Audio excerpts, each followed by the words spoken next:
म्हणला ती वस्तुस्थिती आहे. मोठ्या प्रमाणात पुराची परिस्थिती निर्माण झाली आहे.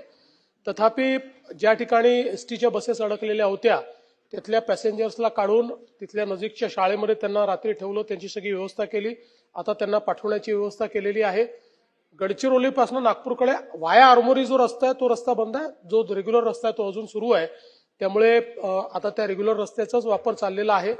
गोसीखुर्दचं पाणी सोडला त्यावेळी आपण ते पाणी जिथपर्यंत जाऊ शकतं गडचिरोलीपर्यंत सगळ्यांना अलर्ट दिलेला आहे. त्यानुसार त्याची कारवाई चाललेली आहे.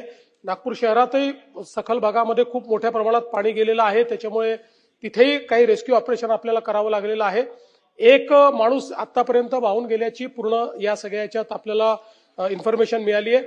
एसडीआरएफ आणि एनडीआरएफ दोघांनाही स्टँड बाय ठेवलेलं आहे आणि आत्ताच्या परिस्थितीमध्ये कंट्रोल डिस्चार्ज असल्यामुळे अजून तरी खूप भीषण परिस्थिती तयार झाली नाही, पण आजही ऑरेंज अलर्ट आहे. त्याच्यामुळे आज त्या ऑरेंज अलर्टमुळे परिस्थिती बिघडू शकते. त्यानुसार एनडीआरएफ आणि एसडीआरएफला आता तयार ठेवलेलं आहे.